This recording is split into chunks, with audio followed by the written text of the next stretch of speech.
आज के इस अध्याय में हम रणथंभौर के हमीर चौहान का अध्ययन करेंगे।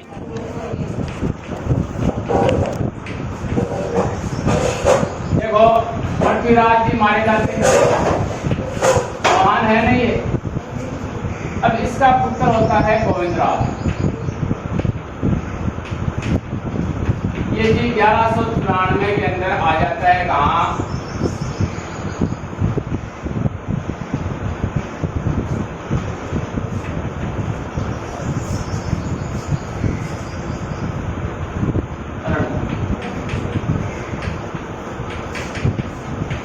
यानी यहाँ धौलपुर है, कोटा है, तो सवाई माधोपुर है। सवाई माधोपुर क्या है?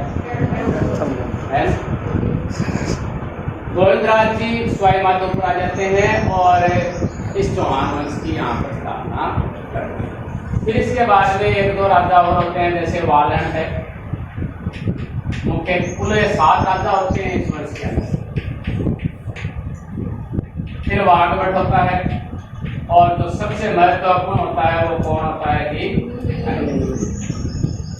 कहते हैं जी इससे पहले तो वालन है, इसके समय इल्तुतमिश है, इससे ये दुर्ग छीन लेता है, लेकिन वाघभट फिर से इसे प्राप्त कर लेता है।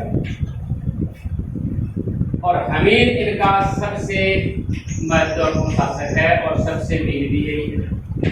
अब इसके बारे में देखिए, हमीर है, यहाँ इसका थोड़ा सा हमें वंश देखना है कि शासन किया इसे 1282 से 1301 तक, यानी 11 जुलाई 1301 को इसका काम होता है। अब इसके जो पिता हैं उसका नाम था जंतर सिंह,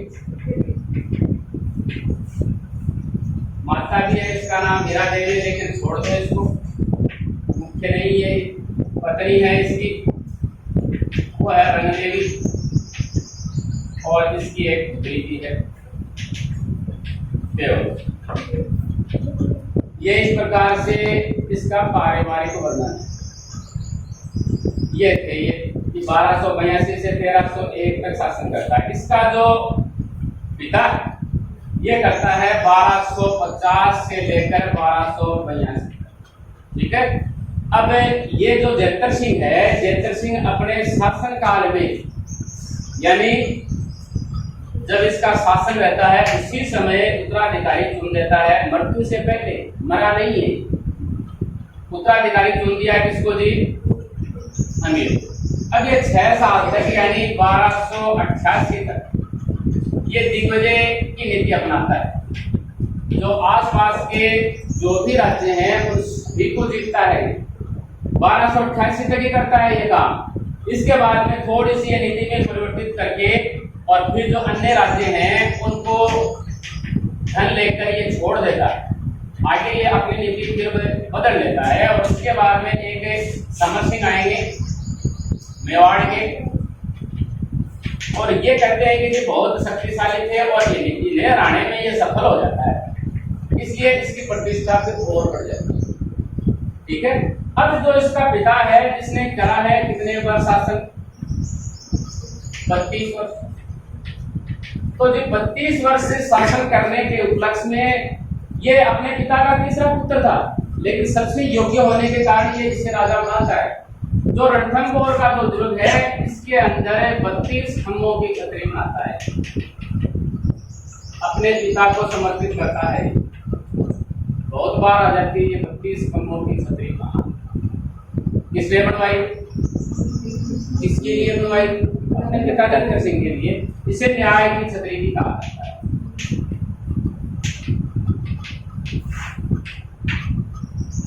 ये तो है इसका प्रारंभिक समय की, प्रारंभ में क्या होता है।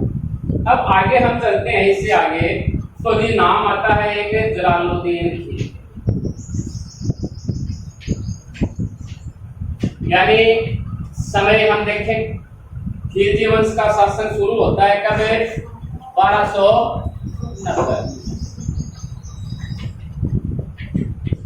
है कि नहीं है? ये देखो शासक बना है ये 1282 से लेकर 1301 है नहीं समय।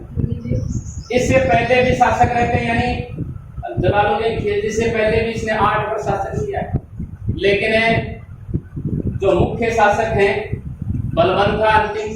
बलबन के बाद में व्यवस्था हो जाती है, आराम शाह, बैराम शाह, नासिरुद्दीन मोहम्मद, कैदरू वगैरह जो आते हैं वो कमजोर शासक होते हैं और इन कमजोरी का फायदा मिलता है किसको? अमीर को। तो इसकी शक्ति और बढ़ जाती है। फिर जब जलालुद्दीन खिलजी बढ़ता है तो मेवाड़ की शक्ति को ये सहन नहीं कर पाता, थोड़ी रणथंभौर की जो शक्ति है इसे अच्छी नहीं लगती, तो ये इसके ऊपर आक्रमण करने की कोशिश करता है। 1290 में आक्रमण करता है। देखो यहाँ अगर हम बात करें, ये इस प्रकार से पहाड़ियों के ऊपर बना हुआ दुर्ग था। कौन सा? रणथंभौर का पहाड़ी पर बना हुआ था। अब पहाड़ी पर दुर्ग बना है, इससे पहले एक दुर्ग और था यहाँ पर दूसरी पहाड़ी पर, जिसे झाइन का दुर्ग कहते हैं। अब पहाड़ी पर बने हुए हैं देखो, और रास्ते में झाइन का दुर्ग आता है। अगर झाइन के दुर्ग से हम होकर नहीं जाएं तो रणथंभौर नहीं जा सकते, तो पहले झाइन को दुर्ग को जीतना पड़ेगा और फिर कहाँ जा सकता है? ये पहाड़ियां हैं, आपने पहाड़ियों पर चढ़ा है तो ऐसा ही होता है, रास्ता इधर से जाता है और कहीं से जा नहीं सकते। तो पहले इसने 1290 में झाइन को जीत लिया और फिर आगे चलता है रणथंभौर में। लेकिन तमाम प्रयासों के बावजूद भी ये रणथंभौर को जीत नहीं पाता, यानी झाइन को इसने जीता लेकिन रणथंभौर को जीतने में ये असफल है। कब है? 1290 में। कई जगह तो 1291 में दिखाया गया, लेकिन अपन 1290 है। फिर दूसरी बार फिर आता है ये 1292 में, वही झाइन को फिर जीत लेता है, लेकिन वही कोशिशों के बाद में रणथंभौर को ये फिर भी नहीं जीत पाता। अब क्या करेंगे? अब ये इसकी जो भी सैनिक सहायता थी या जो भी उसे नुकसान ही हो रहा था कुल मिला के, और इस कोई भी राजा है इस प्रकार से नुकसान में पड़ रहा करता, तो किसी यहाँ से चलने में भला ये फैसला निकाला किसने? निर्णय करा किसने? जलालुद्दीन। तो इसने कहा, उस समय एक लोकोक्ति बहुत ही प्रचलित है कि मैं ऐसे 100 दुर्गों को एक मुसलमान के बाल के बराबर भी महत्व नहीं देता।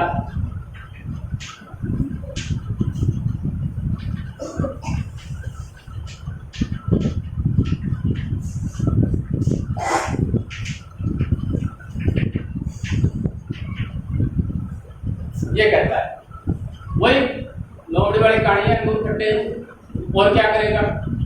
चला गया। ये सब कुछ वर्णन है किसमें? अमीर खुसरो नामक किए गए इतिहासकार हैं, जिसकी किताब है मिफ्ताहुल-फुतूह।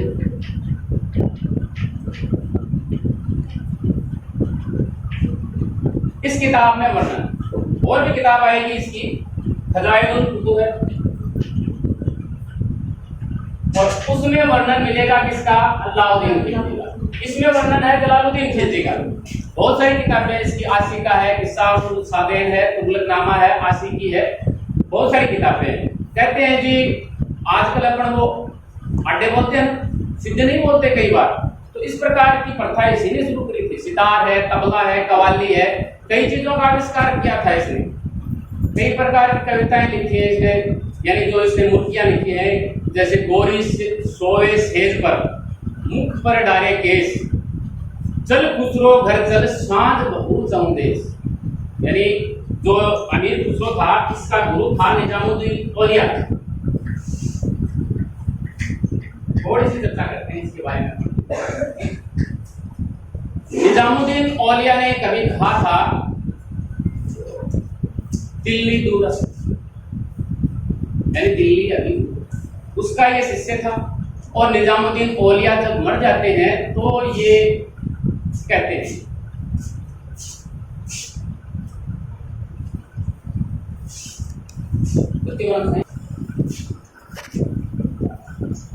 अब देखो जो लाइन अपन ने अभी बोली है उसका अर्थ आप कुछ भी निकाल सकते हो, है ना? कि जी गोरी सुनती है, ऐसे चांद हो गई है जी, तो भी अगर घर नहीं गया है तो घर चला जाए, लेकिन ये अपने गुरु के लिए कि जी मेरा गुरु मर गया है, अब मेरी ये शान हो गई है, मेरा इस दुनिया में अब कोई नहीं। यानी मैंने अभी कहा कि मूर्तियां लिखने का शौक था, आप अर्थ दूसरा निकालोगे इसका, लेकिन ये दूसरे अर्थ नहीं बोल, कौन बोल रहा है? ऐसे ये गोरी और भी, मैं अपनी छवि बना के पीयू के पास गई और पीयू की छवि को देखा तो मैं अपनी छवि को। इस प्रकार की कई मूर्तियां इसने अब हम चलते हैं आगे। अलाउद्दीन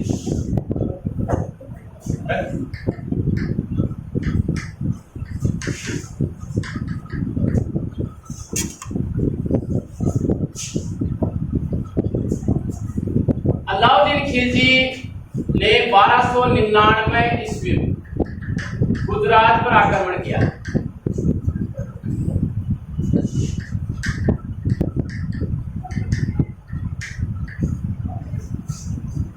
ठीक है, गुजरात पर इसने आक्रमण किया। अब क्या होता है कि गुजरात पर आक्रमण करने के बाद में जब इसकी सेना वहां से लौट रही होती है तो यहाँ पर एक स्थान है, गुजरात देखो कहाँ, यहाँ गुजरात है। अब इसकी सेना यहाँ से होती हुई जाएगी यहाँ दिल्ली की तरफ, तो यहाँ जालौर पड़ जाता है। तो जालौर नामक स्थान पर या जगह पर, अब देखो अपन ने चर्चा करी थी कि खुद लूटा हुआ जो माल है उसके बंटवारे को लेकर विवाद हो जाता है। ये जो कहानी मैं बता रहा हूं ये लिखी हुई है अमीर महाकाव्य में, और इस्लामी भी लिखता है, खुतू है असलातीन में।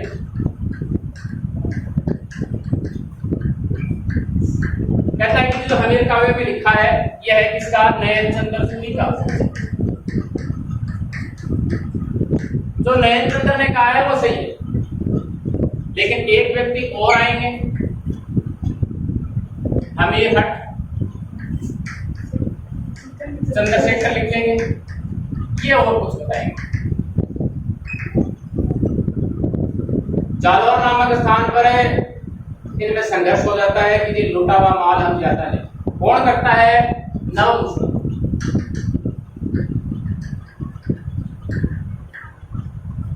मुसलमान वो थे जो जलालुद्दीन खिलजी जो था जिसने शासन किया था। जलालुद्दीन खिलजी ने 1290 से 1296 तक, इसके समय जो मंगोल जो लोग थे उन्हें धर्म परिवर्तन करा के क्या बनाया गया था, उसमें से एक था मीर मोहम्मद शाह केबरू। ये दो नाम मुख्य हैं और मुख्य नाम है। ये दोनों विद्रोह कर देते हैं कि जी हम तो लूट का माल ज्यादा लेंगे, 4/5 वो और 1/5 कुछ नहीं छोड़ेंगे, है ना। ऐसा ही था ना, ऐसा कि 4/5 भाग हो गया, 1/5 भाग है, तो ये विद्रोह कर देते हैं।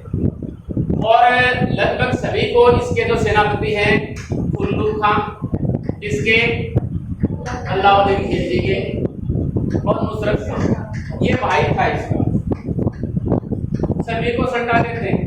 लेकिन ये दोनों हैं, ये बाहर के काम हो जाते हैं रणथंभौर अमीर की तरह कि जी अमीर द्वारा इसे शरण देना ही इस युद्ध का मुख्य कारण। वैसे और भी देखो कारण है कि इसका जो किला था ये इसका सामरिक महत्व था, दिल्ली के ये निकट था।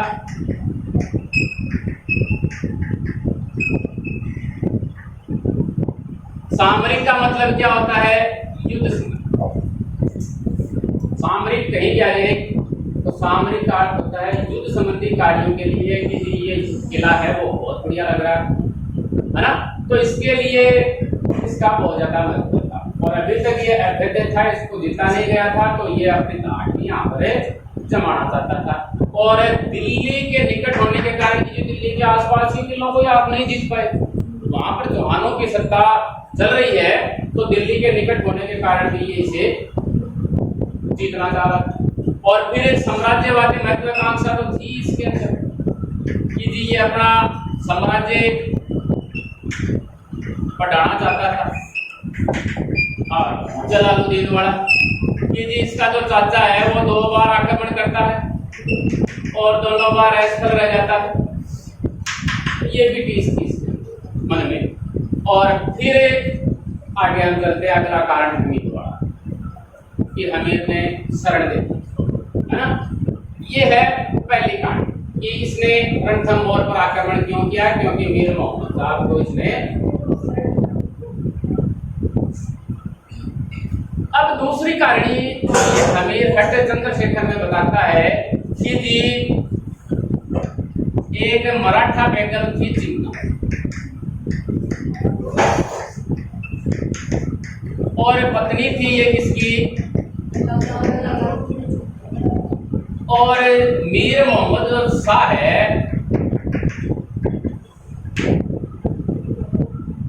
इसके प्रेम। अब देखो बीच में कौन आ गया,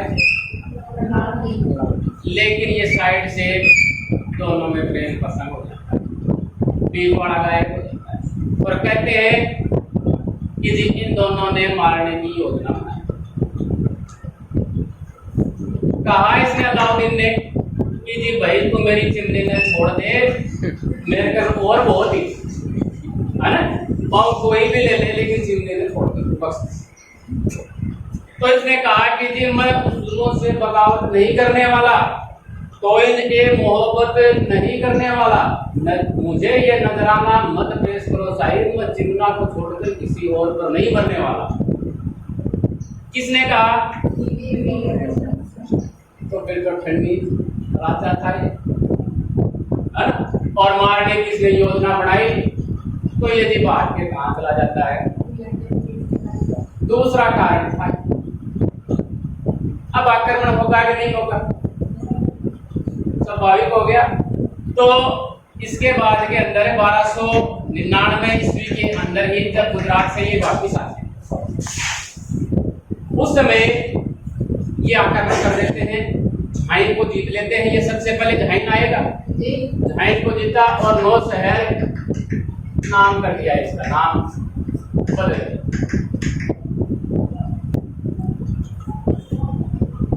जीत लिया इसको, तो जीतते लगातार जीतते आ रहे हैं। झाइन एक सैनिक था, गुरदास सैनिक। वैसे इतिहास में इन माड़ियों का कहीं भी जिक्र नहीं है, लेकिन इस दुर्ग पर जिक्र आ जाता है कि जलालुद्दीन खिलजी ने जो झाइन दुर्ग जीता था, जलालुद्दीन खिलजी ने जीत लिया था। किससे जीता था, गुरदास सैनिक से जीता। कहीं याद रखने की भी जरूरत नहीं है। अब इसके बाद में 9 शहर कर दिया इसका नाम। फिर आगे चलते हैं रणथंभौर की तरफ। अब इस समय जो है अपना हमीर, ये 40 दिन यज्ञ कर रहा था। यज्ञ से भी इसने बहुत अपनी प्रतिष्ठा बनाई, और उस समय ये मुनि व्रत में व्यस्त, मुनियों को व्रत कराने। तो इसके 2 सेनापति थे, उनको भेजता है भीम सिंह और धर्म सिंह कि जी आप जाओ, मैं तो व्यस्त। और उसके भी 2 ही हैं, कौन है, उल्लू खां, मुख्य 2 ही हैं। एक यहाँ अलग खां के नाम आता है और नुसरत खां। तो कटा क्या बोल, जाओ दोनों जाते हैं और लड़ाई होती है इनके बीच के अंदर, भीम सिंह, धर्म सिंह और उल्लू खां और नुसरत खां के बीच में। लड़ाई का रिजल्ट ये निकलता है कि जी ये लगभग हार जाते हैं और इनसे माल लूट लेते हैं। और भीम सिंह है, अब माल था धर्म सिंह के पास, लुटा हुआ माल। अब अगर किसी के पास माल होगा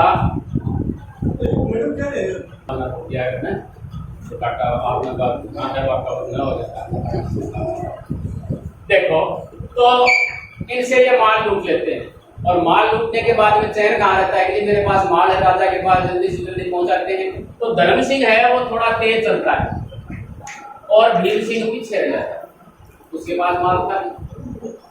अब धर्म सिंह आगे अमीर के पास पहुंच जाता है रणथंभौर, और पीछे से भीम सिंह को अलग खां मार देता है। अलग खां के साथ में इसकी झड़प होती है और भीम सिंह को मार दिया जाता है। और ये इल्जाम अमीर लगाता है किसके ऊपर है? धर्म सिंह के ऊपर जी, कि तेरे कारण धर्म सिंह मारा गया, तो तेरे को सेनापति पद से मैं अपदस्थ करता हूँ। इसको हटा दिया यहाँ से। कहते हैं कि इसकी आंखें फुड़ा दी, जो भी है, आंखों में नहीं जाना अपने को। और एक अन्य व्यक्ति है भोजराज। भोजराज को यहाँ सेनापति बना दिया जाता है, और भोजराज से ये व्यवस्था संभलती नहीं है, तो इसका फायदा वापिस किसको मिलता है? और भोजराज को हटा दिया जाता है, और भोजराज फिर कहाँ चला जाता है? अलाउद्दीन। नाराज हो गया है, ये भी नाराज है, कभी हटाते हो कभी बढ़ाते हो, ये भी कोई बात नहीं, ये नाराज हो, ऐसे हो गया, इसको हटा दिया। ये अलाउद्दीन के पास चला जाता है, कहता है कि जी आक्रमण करो, लगाता है यहाँ जाके। फिर आक्रमण करने के लिए कुछ सैनिक आ जाते हैं अगली बार, और हिंदुवाद घाटी है एक,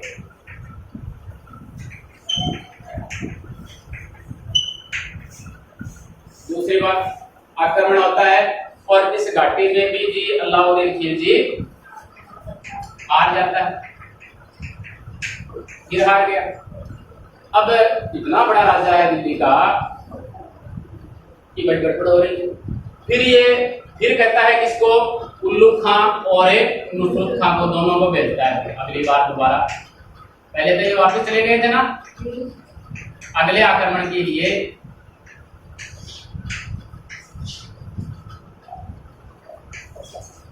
तीसरी बार ये दोनों चलते हैं, कहाँ आते हैं? ये वही जाइन को जीत लिया, रणथंभौर के पास में। और एक व्यक्ति है मेहरअंशी, इसे दूत बना के भेजते हैं किसके पास में? अमीर के पास। और हम आपको कहते हैं ये दो बात कि दोनों विद्रोही हैं, उन्हें सौंप दो। विद्रोहियों का नाम तो आप जानते हैं, मीर मोहम्मद शाह और केबरू। और जो इसकी बेटी है देवल, उसकी शादी करा दो जी किससे? सुल्तान।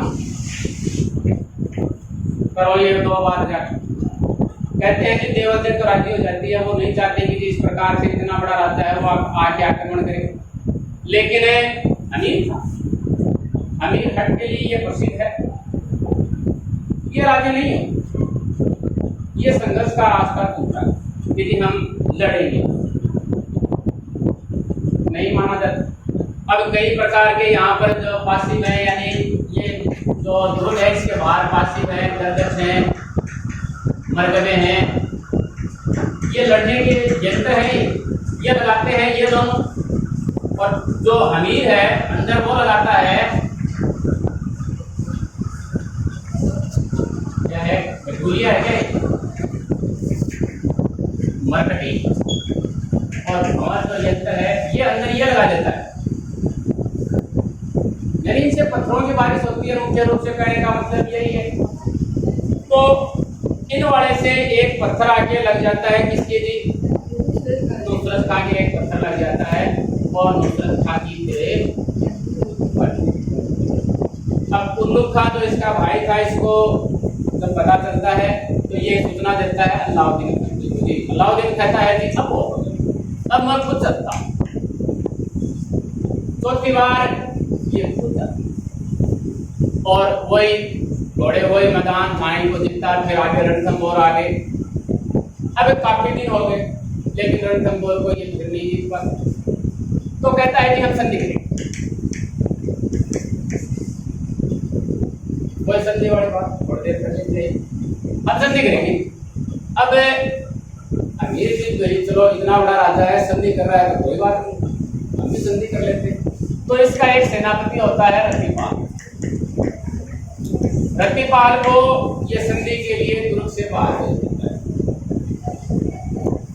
और इसको फिर लालच देता है अलाउद्दीन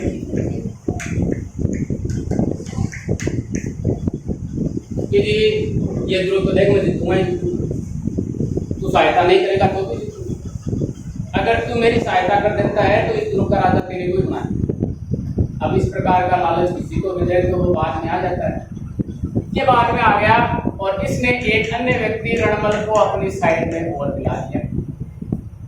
और एक व्यक्ति और है सुरदन शाह, आपकी किताब में नहीं है, ये था भंडार अन्न भंडार का रक्षक, इसे भी मिला दिया। इससे कहकर जो सद सामग्री थी उसको दूषित करवा दिया कि जी अंदर सामग्री नहीं रहेगी तो क्या करेंगे। अब जो किला था उस किले में तीन तरफ इसके सैनिक नहीं थे रणपल रतिमाल के, लेकिन एक साइड में इनको आज्ञा थी कि जी आप अपने सैनिक लगाएं और इस साइड को इन दोनों ने कमजोर कर दिया। कमजोर कर दिया तो ये आसानी से यहाँ हमला कर देते हैं और हमीर जी का काम तमाम है कर देते हैं। अब यहाँ पर क्या होता है कि हमीर मारा जाता है, ठीक है, और इसकी पत्नी है जो रंग देवी, वो क्या कर लेती है जोहर। और कौन सा जोहर करती है? जल जोहर। यहाँ पर एक तालाब था पदमला, उस तालाब में ये और इसकी पुत्री देवलदे, ठीक है, और जो मीर मोहम्मद शाह की पत्नियां थी वो सभी भी इसके अंदर जल जोहरे कर लेती हैं। और ये है राजस्थान का पहला शासक, यानी इससे पहले राजस्थान में कोई साका नहीं होता। और साका क्या होता है कि जो पुरुष हैं वो केसरिया बाना पहनते हैं और युद्ध में जाते हैं और मर जाते हैं। पहली बात ये अर्धसाका है। ये पूरा कब होता है? जब उनकी पत्नियां हैं वो जोहर कर लेती हैं, वैसा भी चाहे अग्नि में जाके या फिर जल में जाके, लेकिन जल जोहर सिर्फ एक यही। इसके बाद में राजस्थान में कोई जल जोहर आपको देखने को नहीं मिलता, तो ये जोहर कर लेती हो गया। अब बच गया जी मीर मोहम्मद शाह, ये घायल हो जाता है। अब अलाउद्दीन खिलजी कहता है इसे अगर मैंने तेरे को ठीक करवा दिया तो तू क्या करेगा? तो ये कहता है कि 100 पैसा तो तेरी गान काटूंगा, तेरे को मारूंगा, है ना।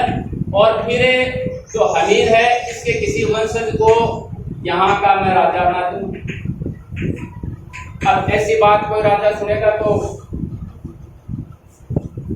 गुस्सा आएगा कि नहीं आएगा? तो इसे हाथी के पैरों के तले इसने कुचलवाया। हो गई जी कहानी खत्म। अब हम चलते हैं हमीर हट के बारे में कि जी हमीर है, अगर इसकी एक दो गुणों को हम छोड़ दें तो बहुत ही लोकप्रिय शासक। यानी भूल क्या थी इसकी? इसने जो पड़ोसी शासक थे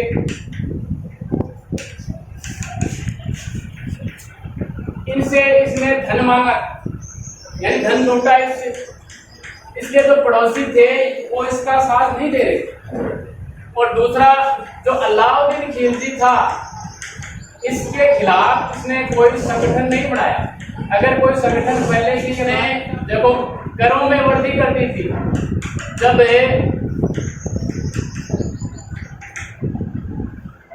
यहाँ पर धर्म सिंह के बाद भोजराज बनाया जाता है, वापस जब धर्म सिंह बनता है तो धर्म सिंह राज व्यवस्था को सुधारने के लिए बहुत सारे करों को लाभ देता है। इसके कारण यहाँ पर इसकी लोकप्रियता में कमी आ जाती है।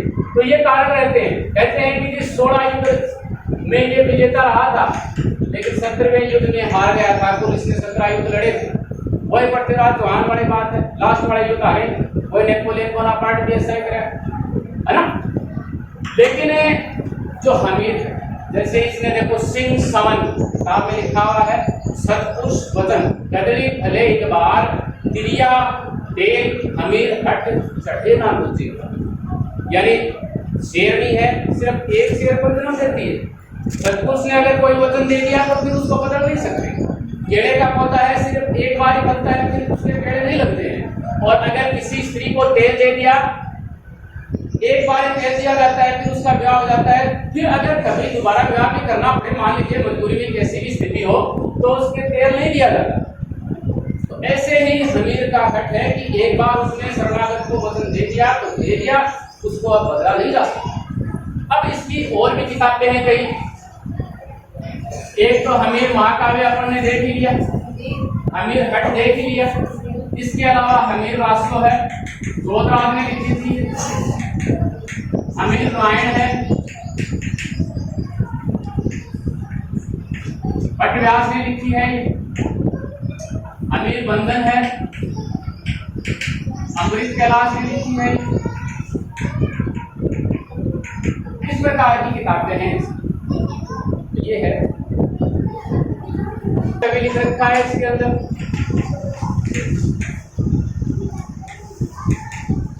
विजय ये दर्ज है कि इसका दरबारी था और इसका गुरु था एक राघव। हमीर चौहान की वीर गाथा का हमारा यह अध्याय अब यहीं समाप्त होता है।